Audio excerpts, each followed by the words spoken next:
സ്വർണ്ണവില വീണ്ടും റെക്കോർഡിൽ. ഗ്രാമിന് 75 രൂപ കൂടി 7525 രൂപയായി. പവന് വില 60,200 രൂപ.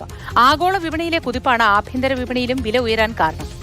പ്രദീപ് ജോസഫ് വിവരങ്ങളുമായി ചേരുന്നു. പ്രദീപ്, ദിവസവും വില കൂടിക്കൊണ്ടേയിരിക്കുന്നു. ഈ ആഗോള വിപണിയിലെ പല പ്രശ്നങ്ങളും സ്വർണ്ണവിലയെ കാര്യമായി തന്നെ ബാധിക്കുന്നത് നമുക്ക് പലപ്പോഴായി വിപണിയിൽ നിന്ന് അറിയാവുന്നതാണ്.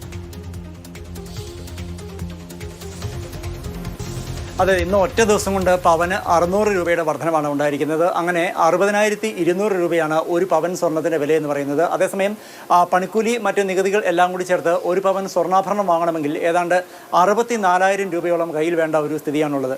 അതേസമയം ഇപ്പോഴത്തെ ഈ സ്വർണ്ണവില വർധനയ്ക്ക് കാരണം ആഭ്യന്തര വിപണിയിലെ സ്വർണ്ണവില വർധനയ്ക്ക് കാരണം അന്താരാഷ്ട്ര വിപണിയിലെ സ്വർണ്ണവില വർധനയാണ്. അന്താരാഷ്ട്ര വിപണിയിലെ വില വർധനയ്ക്ക് കാരണം സാധാരണഗതിയിൽ യുദ്ധങ്ങളും മറ്റും ഇല്ലാതിരിക്കുന്ന ഒരു സമയത്ത് വില കുറയുകയാണ് പതിവ്. ഇവിടെ ഇസ്രായേലും ഹമാസും തമ്മിൽ സമാധാന കരാർ ഒപ്പുവെച്ചു, അല്ലെങ്കിൽ വെടിനിർത്തൽ ഒപ്പുവെച്ചു എങ്കിൽ തന്നെ സ്വർണ്ണവില വീണ്ടും മുകളിലേക്ക് തന്നെ നിൽക്കുകയാണ്. ഒരുപക്ഷെ അമേരിക്കൻ പ്രസിഡന്റായി ട്രംപ് അധികാരം ഏറ്റെടുത്തതിന് ശേഷമുള്ള ചില തീരുമാനങ്ങളുടെ പ്രതിഫലനമാകാം ഇത്തരത്തിൽ സ്വർണ്ണവില വർദ്ധിക്കാൻ കാരണമെന്നാണ് പൊതുവിൽ കണക്ക് കൂട്ടുന്നത്.